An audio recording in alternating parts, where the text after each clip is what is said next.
Hello friends, आज की class में हम लोग डिस्कस करने वाले हैं अपनी UP DElEd second semester math का मॉक टेस्ट नंबर 1। ठीक है ना। मोस्टली जो क्वेश्चन है ये मैंने आपके प्रीवियस ईयर के अकॉर्डिंग ही लिए हैं, है ना। तो वीडियो को पूरा अंत तक आपको वॉच करना है। जो भी प्रश्न में आपको डाउट है वो प्रश्न आपको अच्छे से नोट करना है। और लगभग मैं अब जितने भी मॉक टेस्ट मैं आपको कराऊंगा तो सारे क्वेश्चन आपसे बनने लगेंगे।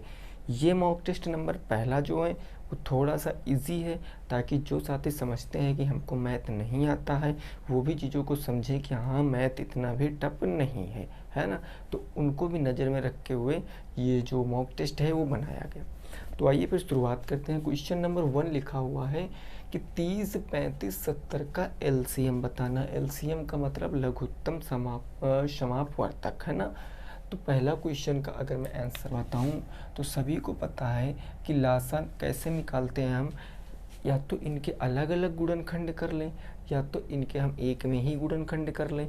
तो अगर हम इनके एक में ही गुणनखंड करते हैं तो ऐसे लिखते हैं 30, 35 और 70, है ना।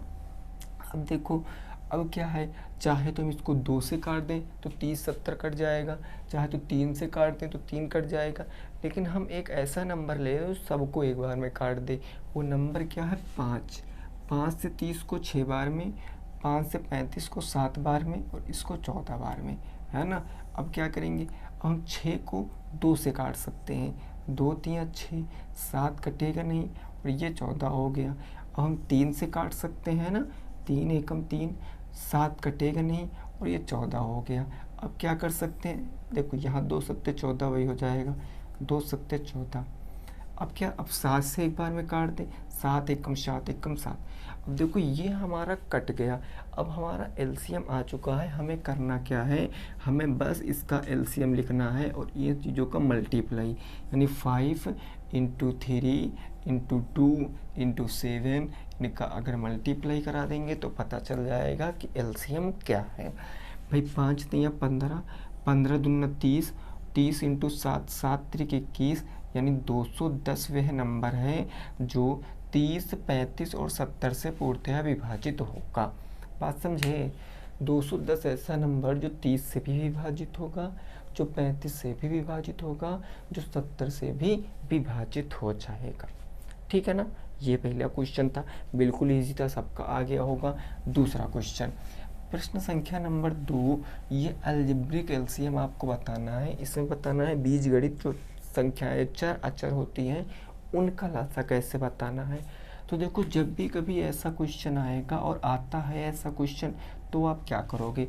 अब देखो यहाँ पर सबसे पहले क्या है भाई, 2x की पावर 3 है, उसके बाद क्या है 8x की पावर 5 है और उसके बाद क्या है x की पावर 2 है।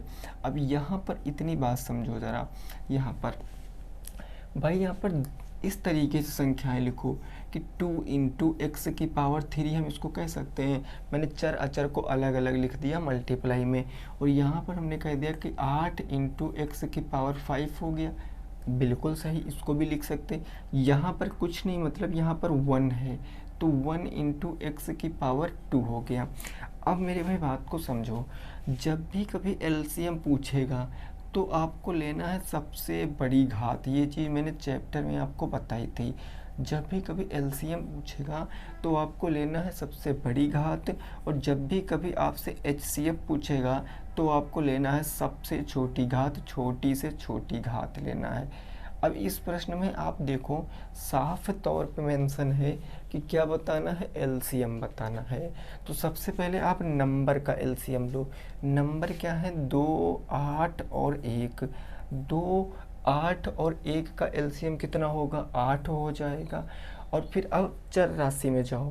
भाई चर राशि, यहाँ एक्स स्क्वायर, यहाँ एक्स की पावर 5, यहाँ एक्स की पावर 3।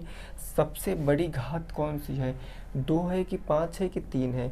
तो कहो भी सर सबसे बड़ी घात 2 की एक्स की घात 5 है, और ये आपका क्या आएगा, उत्तर आएगा। ठीक है ना। यहीं पर अगर एचसीएफ मैं आपसे पूछ लूँ कि एचसीएफ क्या होगा इस क्वेश्चन का, तो एचसीएफ मतलब नंबर 2, 8, 1 का एचसीएफ कितना होगा, 1 हो जाएगा। और इनमें सबसे छोटी घात एक्स स्क्वायर आ जाएगा, एक्स स्क्वायर आ गया। ये आपका एचसीएफ हो गया, ये आपका एलसीएम हो गया। तो आई होप आप चीज़ों को समझ पाए होंगे। उम्मीद करते हैं। अगले प्रश्न पे पहुंचते हैं, प्रश्न संख्या नंबर 3 पर। क्वेश्चन नंबर 3 कह रहा है 31 का स्क्वायर आपको सर्वसमीका से लगाना है। सर्वसमीका से आपको 31 का स्क्वायर निकालना है। कैसे निकालोगे?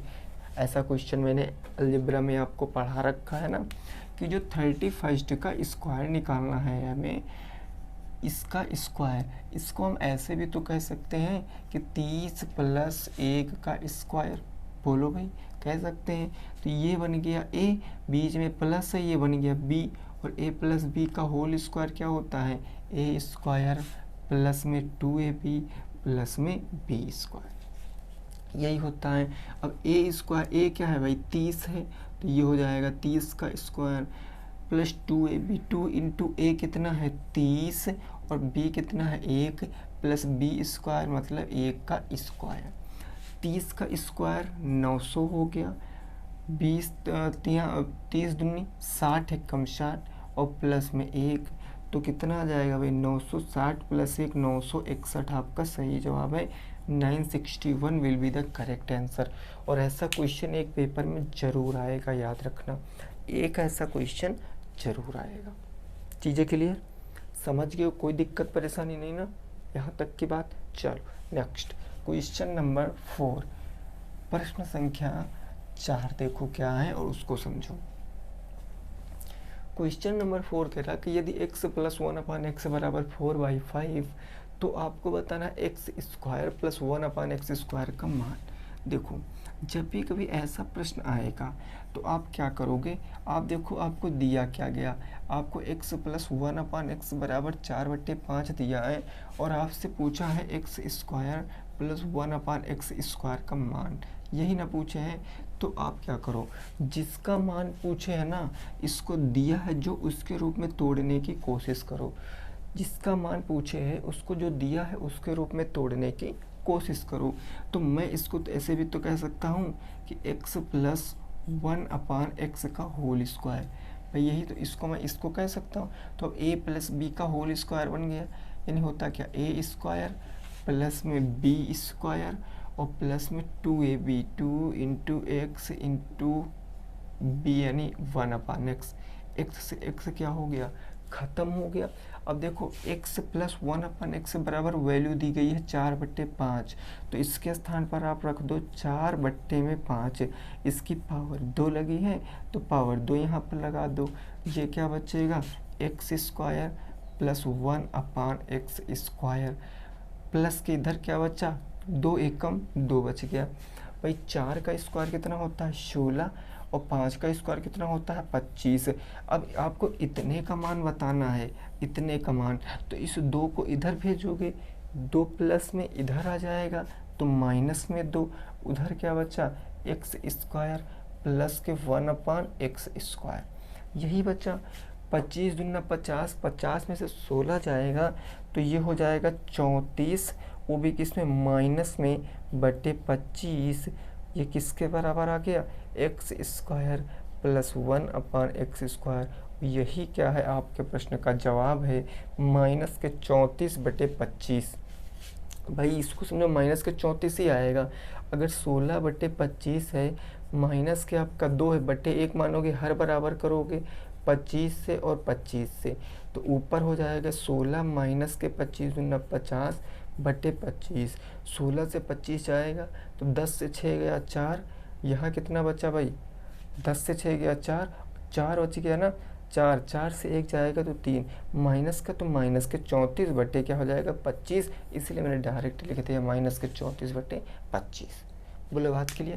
देखिए, ये कुछ जो मॉडल पेपर है बिल्कुल इजी मैंने बनाया है, क्योंकि ये मॉक टेस्ट नंबर 1 है। आप धीरे धीरे जब हम आगे बढ़ते जाएंगे ना, तो अपना लेवल क्वेश्चनों का बहुत तगड़ा कर लेंगे। और याद रखना, सारे प्रश्न आपसे बनेंगे, बस आप जितना मैं कह रहा हूँ उतना करिए।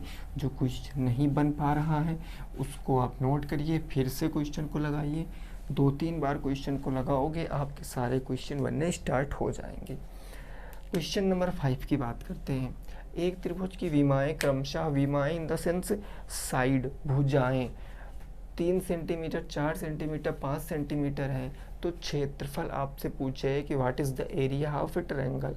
तो देखो ज़रा, अगर मैं कह दूं भाई एक आपका त्रिभुज ऐसे बना है, इसकी एक भुजा है 3 सेंटीमीटर, एक भुजा है 4 सेंटीमीटर, एक भुजा है 5 सेंटीमीटर, तो ये आपका क्या है, विषमबाहु त्रिभुज है, क्योंकि इसकी एक भी साइड बराबर नहीं है।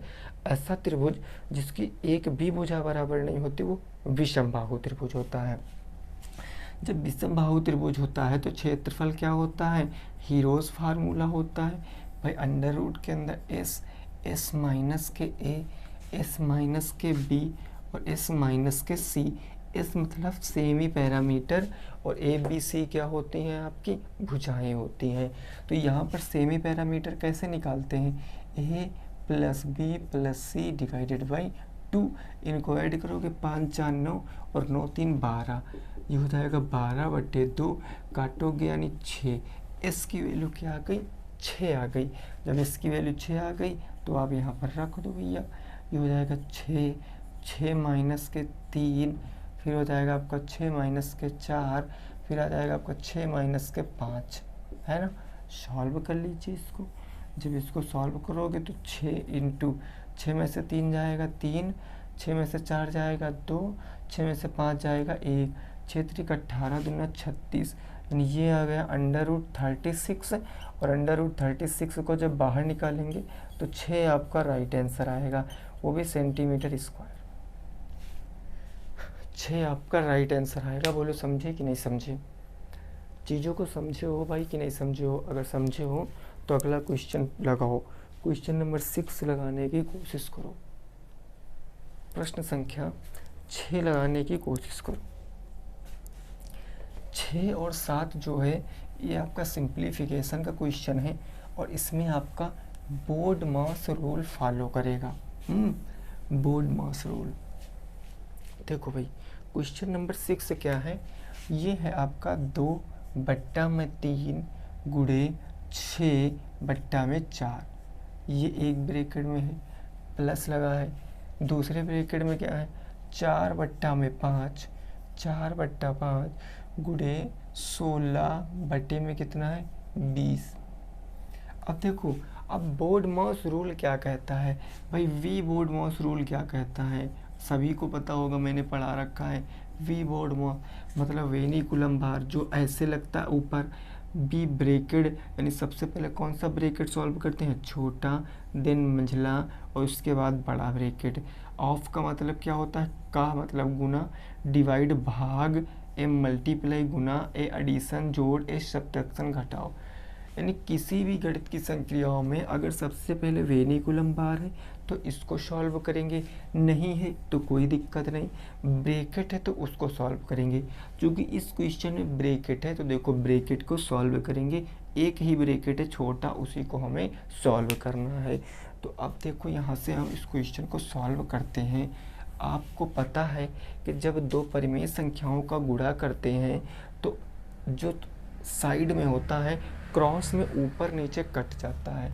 भाई यहाँ देखो 3 दूनी कितना हो गया 6 और 2 दूनी कितना हो गया 4, तो यहाँ कितना बचा 2/2, मतलब कितना बच गया 1 बच गया, 1 बच गया।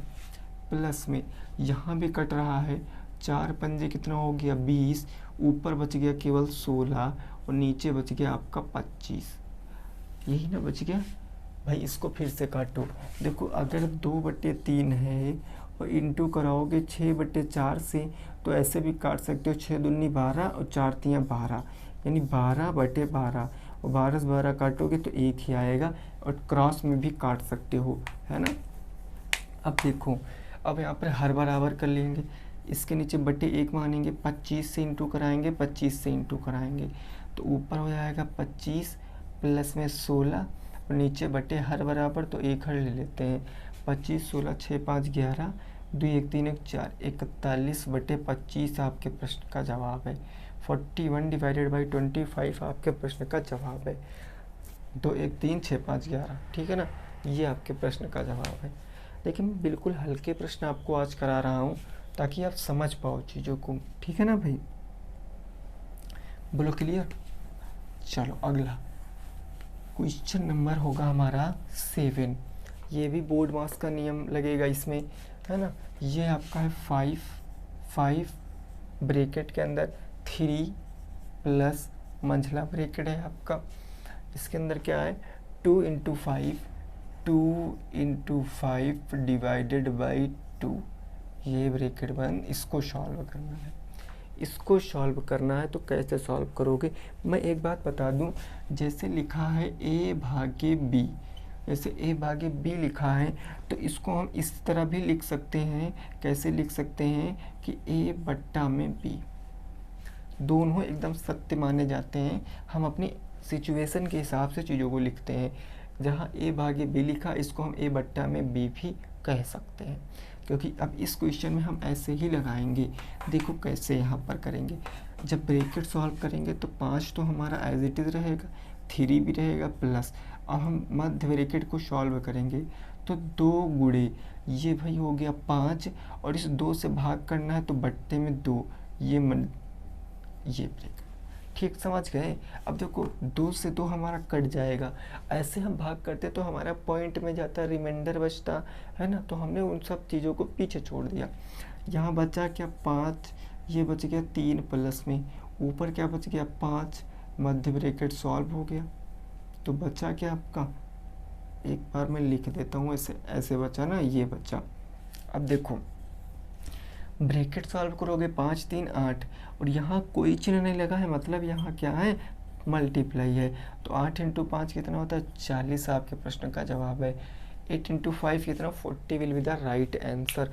कल जो मॉक टेस्ट में लाऊंगा उसमें क्वेश्चनों का लेवल देखना, रहेंगे सारे क्वेश्चन ऐसे ही, कंसेप्ट सारा ऐसा रहेगा, लेकिन क्वेश्चन का लेवल थोड़ा बढ़ जाएगा। आज जितना सीखोगे उसी अकॉर्डिंग कल आप चीज़ों को भी सीखोगे। बोलो बात क्लियर, समझ गए हो ना। चलो नेक्स्ट क्वेश्चन नंबर कौन सा होगा 9, प्रश्न संख्या 9 क्या है जरा उसकी बात बताना है। ये कह रहा है, सॉरी 8 नंबर होगा, एक वृत्त का व्यास 14 सेंटीमीटर है, आपको क्षेत्रफल बताना है। भाई वृत्त कैसा होता है, वृत्त ऐसा होता है ना। व्यास मतलब कि ये पूरी ये जो सेंटर से लाइन जाती है, सबसे बड़ी जीवा ही को व्यास बोलते हैं। ये पूरी आपको दिया गया 14 सेंटीमीटर, व्यास को हम क्या बोलते हैं डी से, है ना। अब देखो आपको बताना है क्षेत्रफल, तो वृत्त का क्षेत्रफल क्या होता है, पाई आर स्क्वायर होता है, पाई आर स्क्वायर। क्वेश्चन में आपको आर की वैल्यू नहीं दिया गया है, आर की वैल्यू नहीं दिया गया तो हम कैसे पता करेंगे। देखो मेरे भाई, अगर जो व्यास आपको दिया गया है, व्यास का आप अगर आधा कर दोगे तो आपको त्रिज्या इन द सेंस आर की वैल्यू पता चल जाती है। व्यास का आप आधा कर दोगे, व्यास का आधा कर दोगे तो आपको त्रिज्या पता चल जाता। व्यास है कितना 14 को आप आधा कर दोगे, 2 सत्ती 14, तो 7 निकल कर क्या आएगा, त्रिज्या निकल कर आएगा। तो यहाँ पर पाई आर की वैल्यू रखोगे 22 बट्टे में 7 इंटू 7, तो 7 इंटू 7 स्क्वायर का मतलब 2 टाइम्स। तो यहाँ पर गुणा कराएंगे 7 दूनी 14, 1 7 दूनी 14, 1 15, 154, और किस में दिया गया था सेंटीमीटर, तो सेंटीमीटर स्क्वायर। ये क्वेश्चन आपका प्रीवियस ईयर क्वेश्चन है, पिछले साल पूछा गया था। यह प्रश्न आपका पिछले साल पूछा गया था, नॉर्मल सा प्रश्न है। क्लियर, बोलो समझ गए हो भाई। ठीक है, अगला क्वेश्चन नंबर कौन सा होगा हमारा 9, प्रश्न संख्या 9। ये कह रहा है कि 4x स्क्वायर प्लस के 12x प्लस 5 के गुणनखंड करने हैं। 4x स्क्वायर प्लस के 12x प्लस के 5 के गुणनखंड करो। हमने बताया ऐसे क्वेश्चनों को कैसे लगाते हैं भाई, इनकी तुलना हम करेंगे किससे, ax स्क्वायर प्लस के bx प्लस के c से। अब यहाँ पर देखो a बराबर कितना है, a के स्थान पर 4, b बराबर कितना, b के स्थान पर 12, c के बराबर 5। तो a इंटू सी करेंगे, a इंटू सी मतलब कि 4 इंटू 5, और 4 इंटू 5 20। 20 के ऐसे दो फैक्टर करो कि b वाली संख्या आनी चाहिए 12। तो 20 के ऐसे दो फैक्टर 10 दूना 20, 10 दूना 20, यही फैक्टर हमारे काम कर जाएंगे। करेंगे कि नहीं करेंगे भाई, बोलो, यही करेंगे ना। आप देखो 4x स्क्वायर जहाँ 12x लिखा है हम इसको 10x प्लस में 2x कह सकते हैं भाई। 10x 2x मिलकर 12x बनाएंगे प्लस में 5। अब यहाँ पर दो दो के जोड़े बना के कॉमन ले लेंगे। 4x और 10x में कॉमन आपका 2 मिल रहा है। 2x कॉमन तो 2 दूनी 4, ये x हो गया प्लस में 2x। अगर हम 10x को 2x से डिवाइड करेंगे तो 5 टाइम्स में जाएगा। यहाँ कॉमन कुछ नहीं मिल रहा, जहाँ कुछ नहीं मिलता वहाँ 1 कॉमन मिलता है। इस बात को मैंने आपको नोट भी कराया था। तो ये 2x प्लस 5 हो गया। दोनों में कॉमन मिल रहा 2x प्लस में 5, तो 2x प्लस में 5 एक ब्रैकेट में और दूसरे ब्रैकेट में क्या आ जाएगा 2x प्लस के 1। ये आपका उत्तर आ जाएगा। बोलो समझे कि नहीं समझे? ये क्या आ जाएगा आपका उत्तर आ जाएगा। बोलो भैया समझ गए हो? आगे पहुँचे। चलिए अगला क्वेश्चन नंबर कौन सा होगा? 10 नंबर प्रश्न। देखिए अब आज की क्लास में आपको बताना कमेंट करके कि कितने प्रश्न हुए हैं। नॉर्मल प्रश्न थे, सारे नॉर्मल प्रश्न थे, है ना। और अगर आपके मैं जितने भी क्वेश्चन करा रहा हूँ उसमें से अगर एक भी गलत जा रहा है तो मतलब समझ लीजिए अभी आपको भी मेहनत करने की और भी ज़रूरत है। देखो क्वेश्चन नंबर मैं 10 की बात करता हूँ तो ये प्रश्न कह रहा है एक घनाभ की 6 मीटर लंबाई है, यानी 6 मीटर लंबे 6 मीटर लंबे 6 मीटर लंबे 20 मीटर चौड़े 20 मीटर चौड़े और क्या है भाई 15 सेंटीमीटर गहरे दीवार का आयतन आपको बताना है। दीवार का आयतन बताओ, ये प्रश्न है आपका। तो इस प्रश्न को आप कैसे लगा सकते हो, ज़रा चीज़ों को समझने की कोशिश करना। भाई यहाँ पर देखो क्या क्या चीज़ें दी गई हैं। एक तो आपकी लेंथ दी गई है, एक ब्रेथ दी गई है और एक हाइट दी गई है। हाइट यानी कि गहराई कह लो या ऊंचाई कह लो। लेंथ दी गई है 6 मीटर, है ना। ब्रेथ कितनी दी गई है 20 मीटर 20 मीटर। उसके बाद आपको चौड़ाई कितनी दी गई 15 सेंटीमीटर दी गई। अब एक बात आप चीज़ों को समझो, हमने आपसे बताया था कि यूनिट हमेशा क्या रहेगा मेरे भाई, सेम रहेगा। यूनिट हमेशा बराबर रहेगा। ये दोनों मीटर में है, ये सेंटीमीटर में है, इनको भी मीटर में बनाओ। तो हाइट को अगर मीटर में बनाओगे तो भाग कर दोगे 100 से, क्योंकि 1 मीटर में 100 सेंटीमीटर, तो ये आ जाएगा पॉइंट के 15 मीटर। चीज़ें समझ के। अब चूंकि लेंथ ब्रेथ और हाइट आपकी अलग अलग, तो ये आपका कैसा बनेगी आकृति, ये आकृति आपकी ऐसी बन जाएगी, ये ऐसी आकृति बन जाएगी 3D, क्योंकि आयतन क्या होता है 3D फिगर का ही होता है। ये बन गई आकृति। और इस आकृति को क्या नाम देते हैं हम, घनाभ नाम देते हैं। जिसकी लंबाई कितनी है 6 मीटर, चौड़ाई कितनी है आपकी, चौड़ाई लंबाई है भाई 6 मीटर, चौड़ाई कितनी है 20 मीटर और ये हाइट कितनी है पॉइंट के 15 मीटर।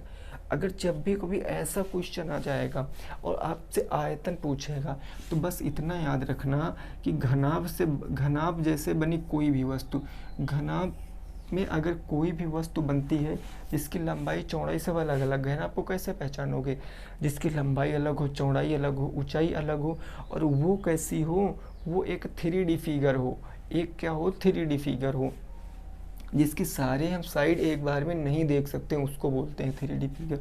तो घनाभ क्या होता है basically L into B into H, लंबाई चौड़ाई ऊंचाई होता है बस।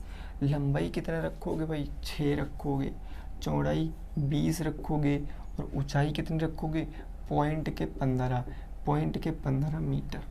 ठीक है। अब देखो इसको आप कैसे सॉल्व कर सकते हो भाई, बटे 1 मानोगे, दशमलव हटाओगे, दशमलव के बाद 2 जीरो बढ़ाओगे, कहोगे हाँ सर बिल्कुल सही बात है ना। 5 से काटो, 5 तियाँ 15, 5 दूनी 10, 20 हो गया कि नहीं हो गया भाई, बोलो हो गया ना।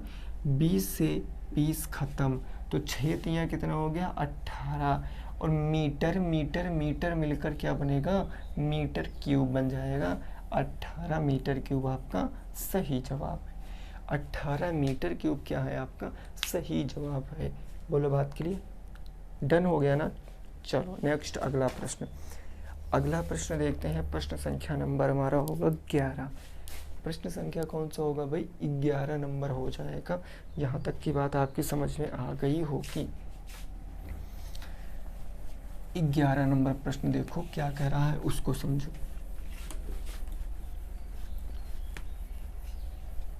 देखो भाई, ये प्रश्न कह रहा है कि 27, क्वेश्चन नंबर 11, 27 की पावर 2x माइनस में 1 इज इक्वल टू 243 की पावर 3 में x का मान बताओ। में x का मान बताओ। इसमें x का मान आपको बताना क्या हो जाएगा। देखो मेरे भाई, जब भी कभी ऐसा क्वेश्चन आएगा जिससे पावर में x होगा, पावर में x उसका मान बताना, तो याद रखना मैं कंडीशन बताता हूँ। सबसे पहले तो आपको क्या करना है, आधार को बराबर करना है। आधार को बराबर करना, अगर आधार बराबर हो जाते हैं तो घातें भी क्या हो जाती हैं, बराबर हो जाती हैं। ये चीज़ मैंने आपको घातांक और करड़ी में पढ़ाया था। देखो अब कैसे हम घातें आधार बराबर कर लें, तो मैं ज़रा 27 को भी लिखता हूँ और उधर मैं ज़रा 243 को लिखता हूँ। मैं समझाने के लिए आपको बता रहा हूँ केवल ये। 243 को अगर मैं 3 से काटूँ तो 3 8 जा 24, 3 1 जा 3। अब 3 से काटेंगे तो 27 टाइम्स जाएगा, 3 से काटेंगे तो 9 टाइम जाएगा, 3 से काटेंगे तो 3 टाइम, और 3 से काटेंगे तो 1 टाइम। यानी कि जहाँ 243 लिखा है वहाँ हम 3 की पावर 1 2 3 4 5 नहीं कह सकते हैं। इतनी बात समझे। जहाँ पर 243 लिखा वहाँ 3 की पावर हम 5 कह सकते हैं। और 27 को भी हम 3 के रूप में तोड़ सकते हैं। 3 9 27, 3 3 9 और 3 1 3। यानी जहाँ 27 है वहाँ मैं 3 की पावर 3 कह सकता हूँ। अब देखो 3 और 3 बेस बराबर हो गए। जब बेस बराबर हो गए तो सारा खेल हम खेल लेंगे। तो अब याद रखना कि 243 को हम 3 की पावर 5 कह सकते हैं और 27 को हम 3 की पावर 3 कह सकते हैं। 27 को मैं कह सकता हूँ 3 की पावर 3 और इसकी होल पावर कितनी हो जाएगी 2x माइनस के 1। 243 को मैं कह सकता हूँ 3 की पावर 5 और इसकी होल पावर कितनी हो जाएगी 3। अब देखो रूल हमेशा याद रखना, अगर a की पावर m इसकी होल पावर n है तो इन पावरों का आपस में क्या हो जाता है मल्टीप्लाई। यही चीज़ यहाँ 3 से गुणा कराओगे तो ये हो जाएगा 3 की पावर 3 दूनी 6x माइनस के 3 एकम 3 बराबर 3 5 तियाँ कितना हो जाएगा 15। अब बेस बराबर है, बेसों को छोड़ दो कोई मतलब नहीं है। तो 6x माइनस के 3 बराबर के 15, माइनस के 3 उधर जाएगा तो प्लस में आ जाएगा। 6x बराबर 15 3 18, x बराबर 18/6 और 6 तियाँ 18। x की वैल्यू कितनी आ गई 3 आ गई। x की वैल्यू कितनी आ गई 3 आ गई। आपके प्रश्न का जवाब है x बराबर कितना आ गया 3 आ गया। यही आपके प्रश्न का क्या है राइट आंसर है। बोलो बात क्लियर। समझ गए हो कि भैया नहीं समझ गए हो, समझ गए हो ना। तो देखो आज की क्लास में हमने टोटल 11 क्वेश्चन डिस्कस किए। 11 क्वेश्चन हमने आज की क्लास में टोटल डिस्कस किए हैं। अब आपके देखो मॉक का मतलब कुछ तो आपके ऐसे प्रश्न आते हैं जो आपके बहुविकल्पी होते हैं, देखते ही इसे टिक करना रहता है, तो वो मैं आपको यहाँ नहीं कराने वाला हूँ। बहुविकल्पी बनेंगे वो भी यहीं से बनेंगे, वो अलग से नहीं बनते हैं। तो बेसिकली आज जो हमारा मॉक टेस्ट नंबर 1 था वो कह लें तो सबसे, इसको हम ऐसे बोलते हैं सबसे आसान, ये बिल्कुल सबसे आसान क्लास थी आपकी। अब देखना कल से मैं थोड़ा थोड़ा लेवल बढ़ाता जाऊंगा, थोड़ा थोड़ा लेवल ऐसे बढ़ाता जाऊंगा और एक टाइम ऐसे आ जाए कि पेपर से पहले ना आप 100% तैयार हो जाओगे कि हाँ अब पेपर कैसा भी आए अब हम पेपर को कर सकते हैं। ठीक है ना, समझ गए। चलो वेरी गुड। कितने क्वेश्चन सही हुए हैं कमेंट बॉक्स में ज़रूर बताना। कल से हम लोग थोड़ा सा बढ़ते जाएंगे। मिलेंगे दोस्तों कल की क्लास में, तब तक सभी जाति रखेंगे अपना ख्याल। जय हिंद, जय भारत और वंदे मातरम।